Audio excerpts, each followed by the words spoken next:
Year 6, Lesson 3, where it's about Francisco Goya and Edvard Grieg. For the setup we're doing today, they recommend one wearing clothes that have a lot of textures, silk, scarves, so I'm not going to wear this for the full performance, but we have some stuff in here that you can wear around and have all nice frilly stuff and if you want to do. Emphasis of this section is on texture from a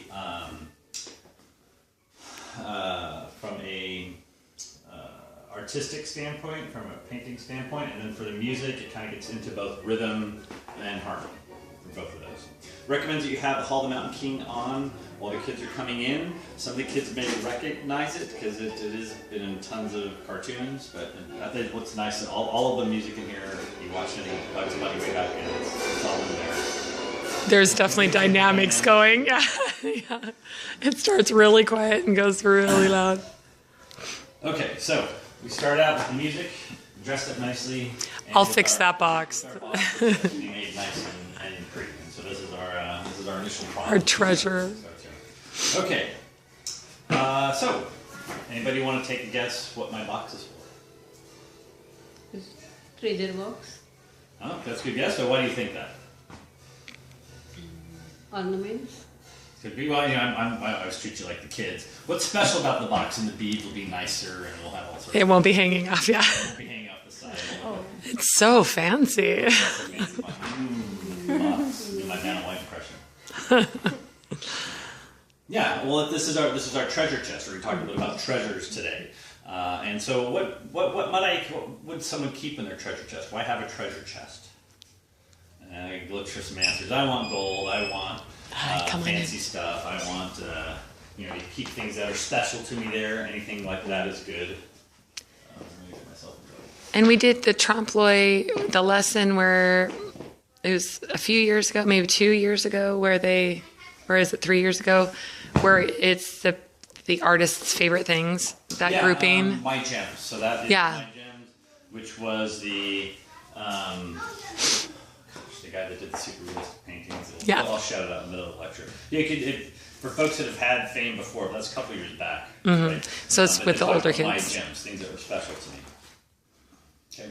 And in fact, so this is a chest. Do any of you have a chest today? Anybody have a chest at home? For those of you who don't, have you heard you or your parents have a chest of drawers? Everybody know where that came from?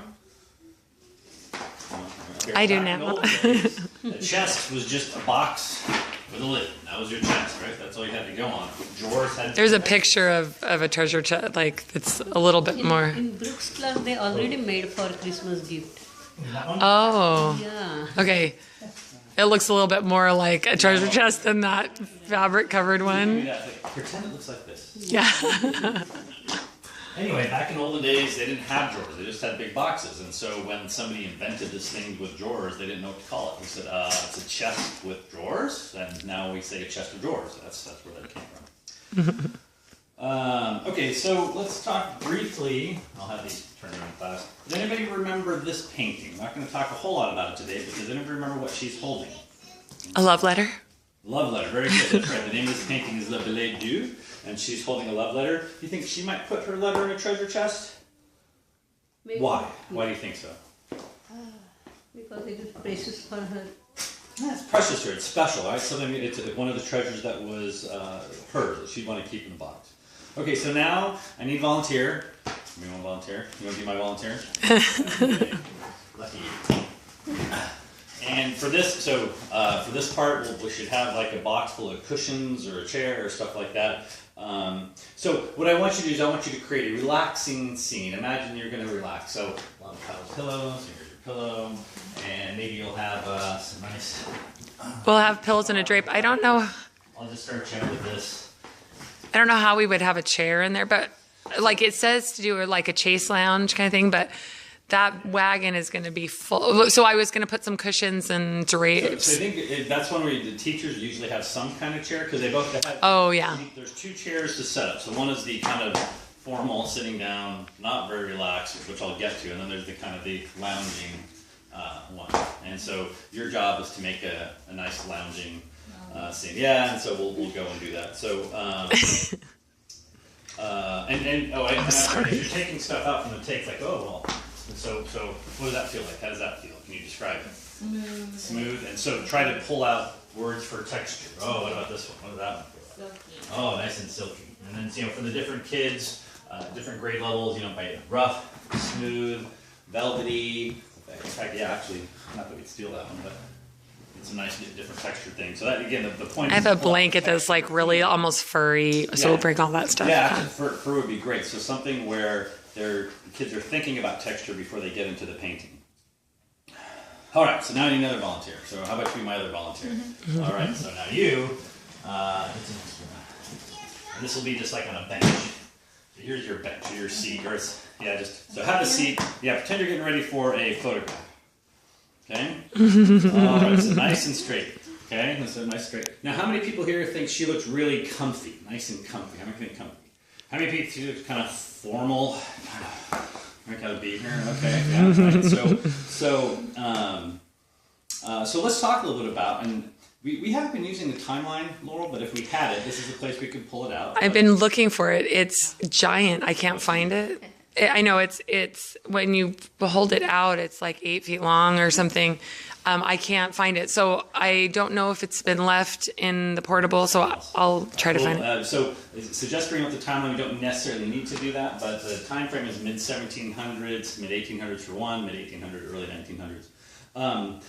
And this is getting the difference between photography and painting. So that would be okay for a photograph, right? And who here's had their picture taken? You have to sit still, and you're there with your brothers and your sisters, and you're like taking them.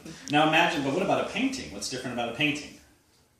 Hold still for a really long time. Right? It takes hours. So how many people would like to sit like this for 5 hours? Or 5 days, as the case can be, depending on what's there. How many people would pick, self-realizers, the formal scene versus the relaxing scene? Actually, now I've got your nice your setup for that. I did have a reason for doing that. So I want to show you a painting, and so do you think this person looks relaxed? Okay, so this is Francisco Goya's Maha Clothed. Okay, this is, I know we're supposed to have a student over here. Do our students look the same? Is my nice relaxed student that we've got set up in their market lounger and everything else? Okay. So, and this type of pose that she has a special name. It's called an odalisque. Thank you. I had it right. Odalisque. And side note, what that means is a concubine. Just FYI, in the Turkish harem, that's what it was. I won't go into detail about that. Just so for your knowledge, if somebody asks, if they go and Google odalisque pose, they will see a lot of nudes. I was doing that yesterday. So don't recommend it. Yeah.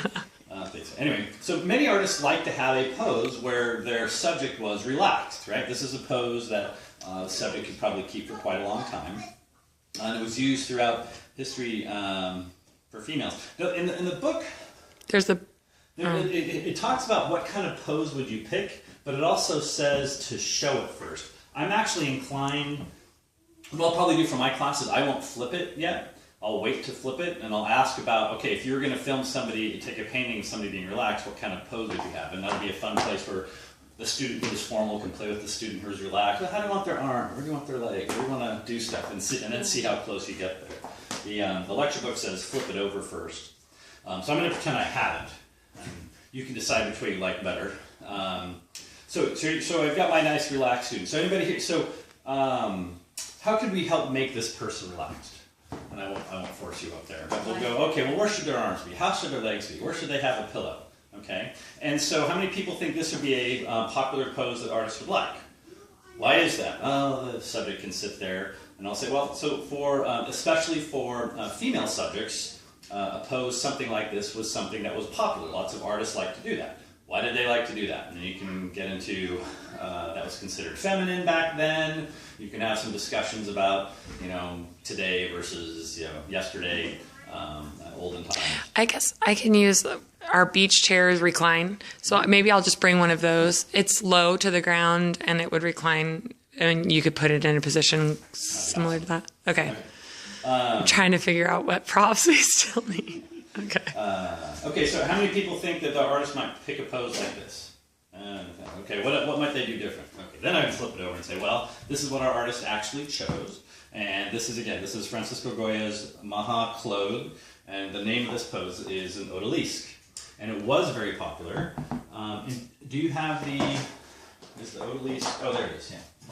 And so as you can see, It looks like it's kind of falling apart, but mock-ups of odalisques from history. So this is actually a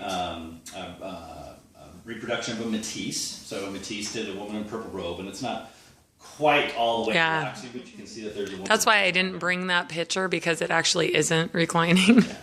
And so you've got a couple of other ones here where you can see, and I don't know if we have, do you know if we have the originals too?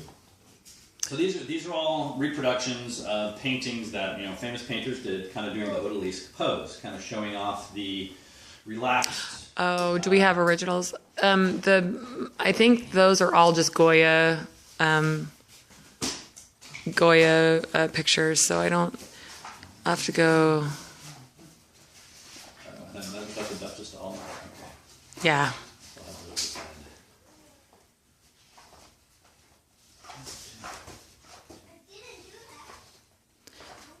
So we need to get some originals. Not necessarily, but to the extent, I think for the older classes, they'll get that this is a painting that somebody did to sketch up. For the younger kids, I don't know that they know a difference between the famous painting and that. Oh, well, that must be what Matisse did. But,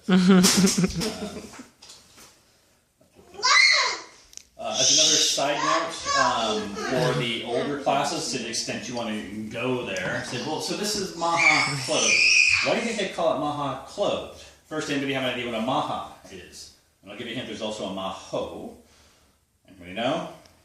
They were like the fashionable punk rockers of the time. So if today you see somebody who maybe has some spiky hair, maybe some gauges or whatever, and you think they look kind of cool, or maybe you think they look kind of weird, well, the Maha, this style of dress, was popular but inappropriate. You wouldn't go to a business meeting in your Maha clothing or something like that. Anybody want to guess why it's called Maha Claude? She has clothes. Right. Well, where this picture's actually hanging, there's another picture hanging right beside it. Anybody want to guess what the name of it is? Maha Nude. Maha Nude, although it's in Spanish, because it's there. And it is exactly the same pose, and you can decide whether or not you want to bring it up or not. It depends on the age of the class and how good they're going. So, Francisco Goya, famous painter of the time, he had a relationship, an inappropriate one, but one with the Duchess of Alba. Now and these are some pictures that he did with the Duchess of Alba, and if you were to notice her feet, which don't always show, that it's pointing directly at Mr. Goya's signature here. It kind of symbolizes maybe they had a little thing going together there. And what is that? She's wearing an armband here that says Goya only, or something along those lines. Oh. So they had a little fling going on the side, and there is some conjecture that this is actually a painting of the Duchess. Now, how many people think the Duke or the rest of the Duchess's family would like that? No, very much so. In fact, they were so upset with the idea that she did this, to prove that this woman was not the Duchess. They had her body exhumed to do measurements of her bones to see if it could actually be to her proportion. So the ancestors of her would tell you it's definitely not her, because it was very much inappropriate, A, to be in that clothing, and if you remember, there's a match where there's not the clothing, and that's not very appropriate. Well, and they exhumed it, and they said that it was inconclusive. Like, some said it could be, some said it wasn't. I Googled it yesterday, and they're kind of on the fence. Probably not, but... Oh, okay. He also had another girlfriend at the time who they think it was more likely, and I forget her name. But the Duchess of Alba story is much more interesting for the kids, digging up bodies and stuff. It's always good.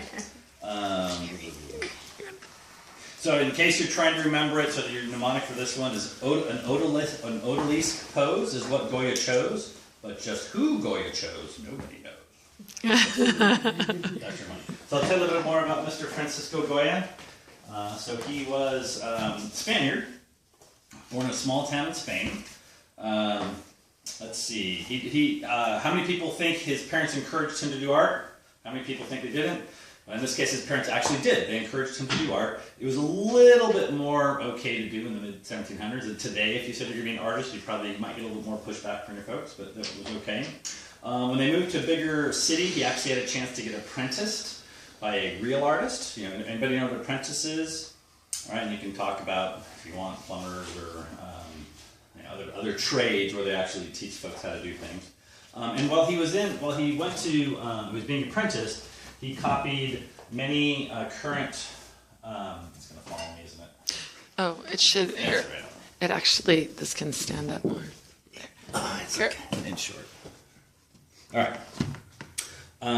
He copied art that was in the city. He copied statues, and that's where he learned his form on how to do painting. When he turned 17, he got a scholarship and he moved to Madrid. And then he submitted some of his work for the scholarship. And how many people think people wanted him to come in? How many people think some did and some didn't? Well, he did not receive one vote in the committee. Nobody voted for him to come in. But he still stayed in Madrid, and he did paintings for the nobility, the aristocracy. He finally was able to make himself a living. And in fact, you see a lot of the paintings you'll see will be him painting to royalty. Right, so here's a whole bunch of people standing up, looking nice, and this is how he made his money before he was famous, is just making nice pictures of the nobility. What do you do next? So then after that, so he went back home and he got married. In fact, he married the daughter of the artist to which he was apprenticed, and they had a happy marriage. Rare for the artist here. 39 years they were together. They had 5 kids, but only one of them lived, unfortunately. And when he was 43, he became the painter to the royal court. So he basically had a job working for the king to do painting. Comes with a nice little bit of money, steady job. Life is good there. Now, 3 years later, when he turned 46, tragedy struck him. He became very sick, and he became so sick he lost his hearing. Mostly, and the problem is he was left with a terrible ringing in his ears. So all the time he heard ringing in his ears, and it was to the point where it almost drove him crazy. And after that, he could only communicate through sign language or through writing. He couldn't talk anymore. But he still continued to draw, can still continue to do art. And then, in fact, how many of you remember the lithograph we talked about last time? He did copper etching, so he wanted to get his work out to more people. I'm trying to look at an etching in here. I don't see an etching. If we get one, that might be nice, but if we don't, that's okay. Okay. But then more tragedy struck, and that was, in this particular case, war. So in 1808, France invaded Spain, and he saw many of the horrors of war, and it deeply affected him. And that's what one of his subjects coming after that was depicting war and how bad it was. And this is one of the most famous paintings that he did, the 18th of May. I think we got the right date, right? Or the 3rd of May. I'm sorry, 3rd of May, 1808. You can show it if you want. It's pretty graphic. Blood, guts, people dying. But the point is to show how awful war can be, and he wanted to represent his paintings. There's another one that is very similar. I shouldn't say similar, but some sketches and drawings, you can see again, his work got much darker. The war had a deep effect on what it was that he wanted to paint.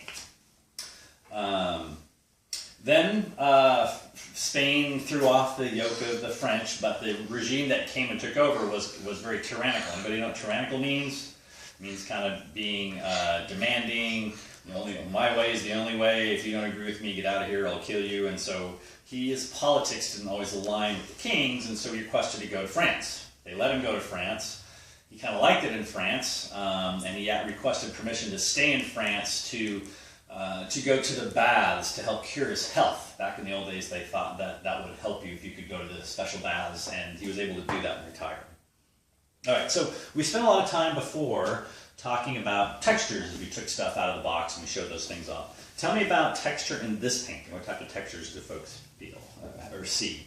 And some of the stuff that I would point out is you can tell, from the slippers, these are some nice shiny, whether they're sequined or maybe even have some gold inlay there. The sash that you can see. I mean, you can tell this is a very silky gown that the woman is wearing. Some of the other things to pull out is I often do the squint and then open your eyes. They don't tell you to do it in the book, but you can see she's very bright in the center in this very dark background. So your eyes are definitely drawn to the figure itself, and these little splashes of gold add some nice color accent. What else do I have to pull out? That's the main thing that oh yes. So they talk about. There's not a fan in there. Oh, there's a fan in the treasure box. I was wondering whether they talk about it, but it's not in the picture itself. It was in the picture. It makes more sense to me. Oh, yeah.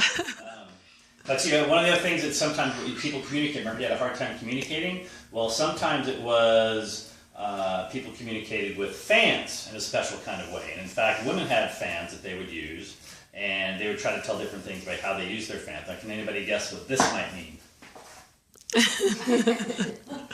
Any guesses? Any guesses? All right, so hopefully you're going for flirtatious there. That's right, one of them. How about this?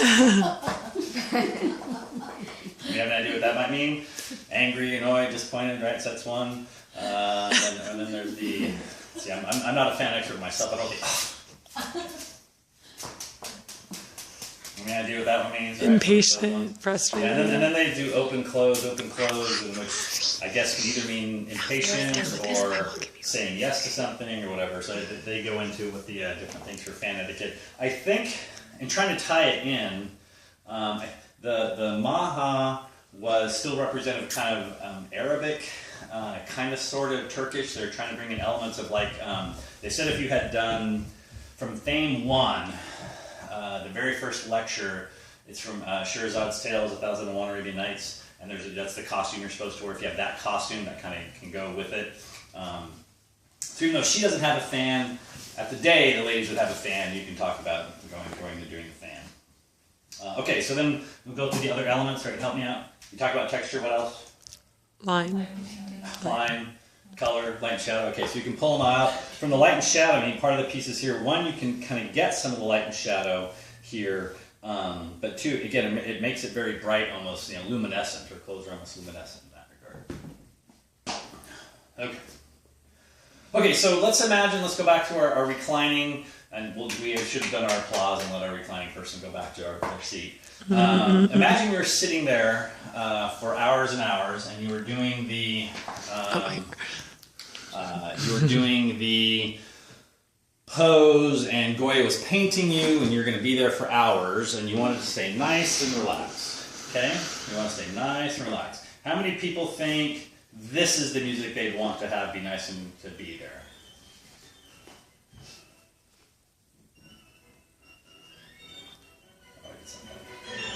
How many people think this is the one that you want?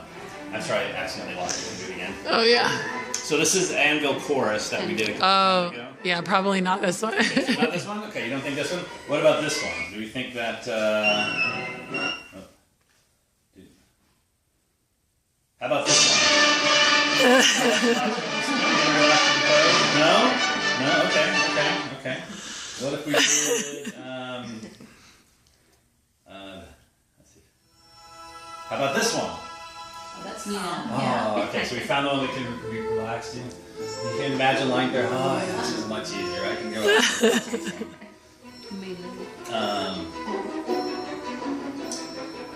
So this is a little bit more relaxing. Now this is also dance music. This is supposed to be dance. The name of this is Anitra's Dance, and it's from music that our composer, Edvard Grieg, did for a play for his friend. And Anitra is actually, if you remember back to last year, I think it was last year, this is when somebody's trying to get somebody's attention again, doing a little flirtatiousness to try to get Peter Grig's attention. But it is definitely a little bit more relaxing than some of the other stuff we listened to. How to say it? Edvard? Edvard. The D kind of softens to somewhere between a V and a W, so I call it Edvard Grieg. Edvard Grieg. All right, and just briefly, so Peter Ginch, who this play is about, you can kind of think of him as, it was about a, what's a good equivalent that people may have?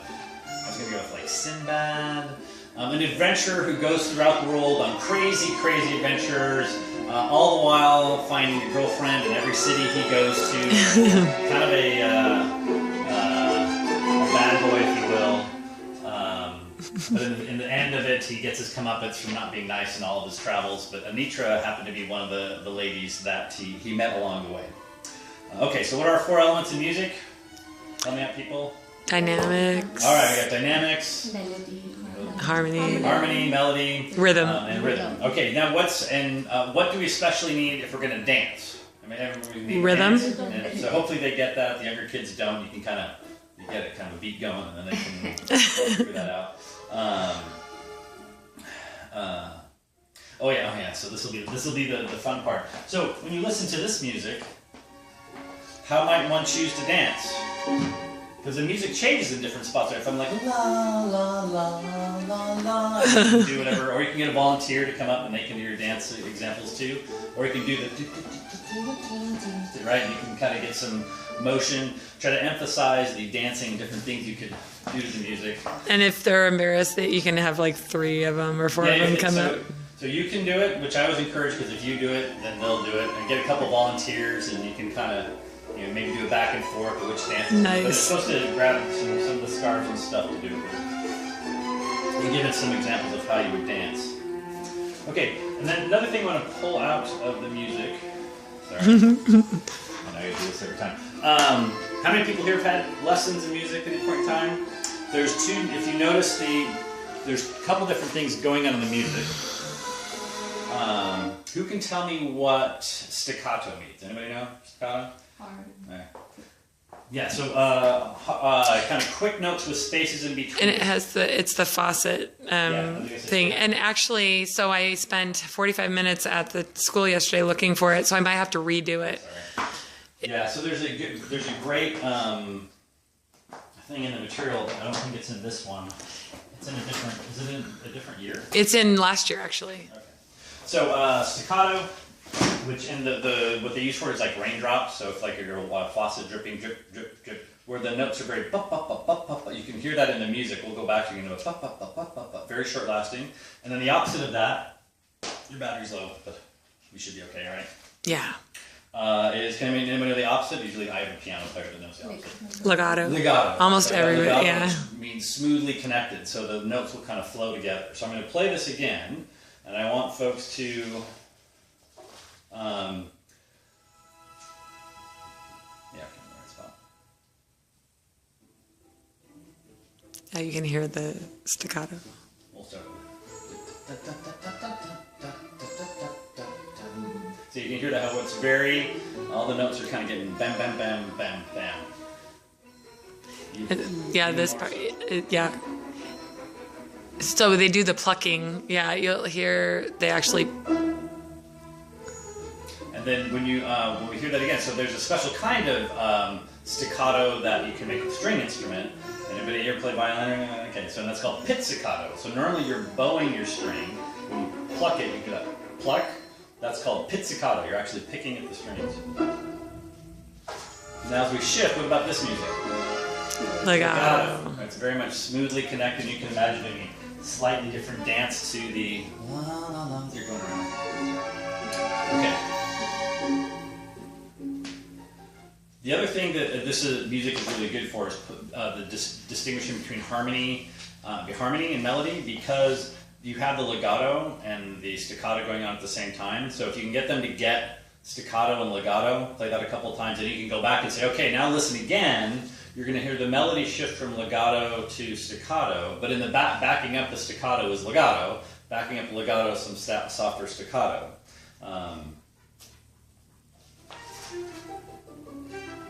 that's straightforward.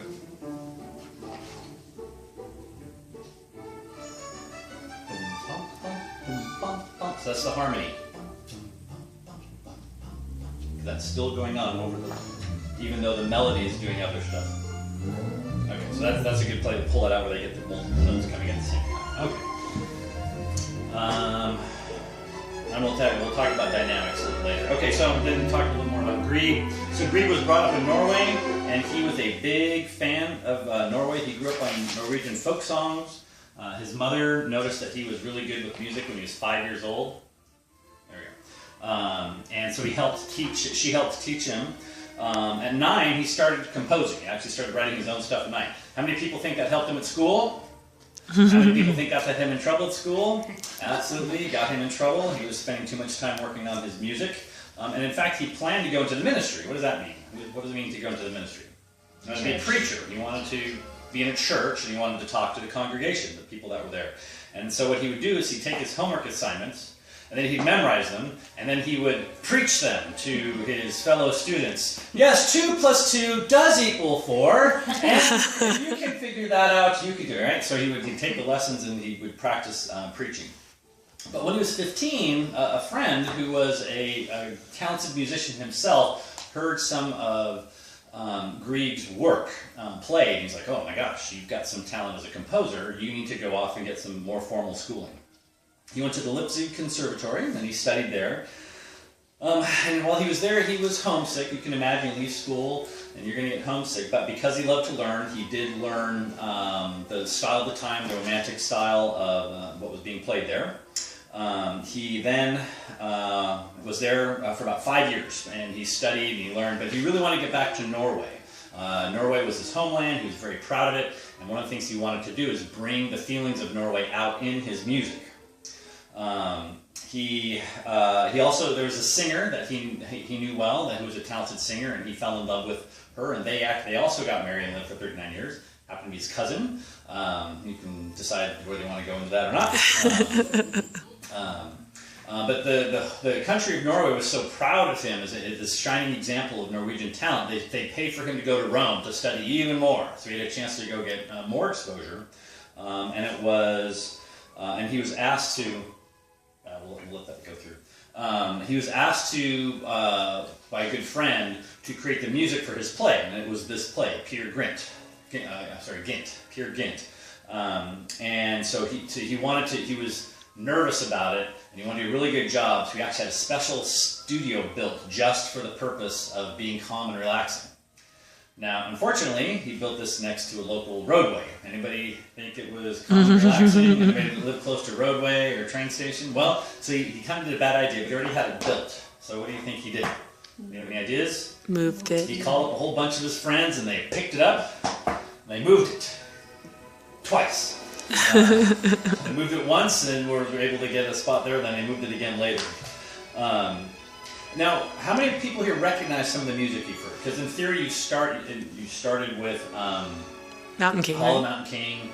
Then you went to Anitra's Dance. That still gets used. That's in Bugs Bunny stuff, or Tom and Jerry. And this is in Fantasia and something else. Or this also in Little Einsteins? Yeah, it is. Little Einsteins. Okay. Oh, yeah, It's- it's a springtime episode. Yeah. So this is morning. I forget the name of it, but it's We'll expect quite a bit. Yeah. When you play, this I'd have on. You could have this or Mountain King or both on at the end of it, but this really pulls out dynamics because again, it just keeps getting bigger and bigger and bigger. Great example of dynamics. But the famous, recognized composer of the day, Liszt, Brahms, Tchaikovsky, they all thought his music was great, although not always super serious. It was nice, fun, enjoyable music. And again, the Norwegian government loved him so much they gave him a stipend, so he didn't have to do anything but compose. He was very lucky enough.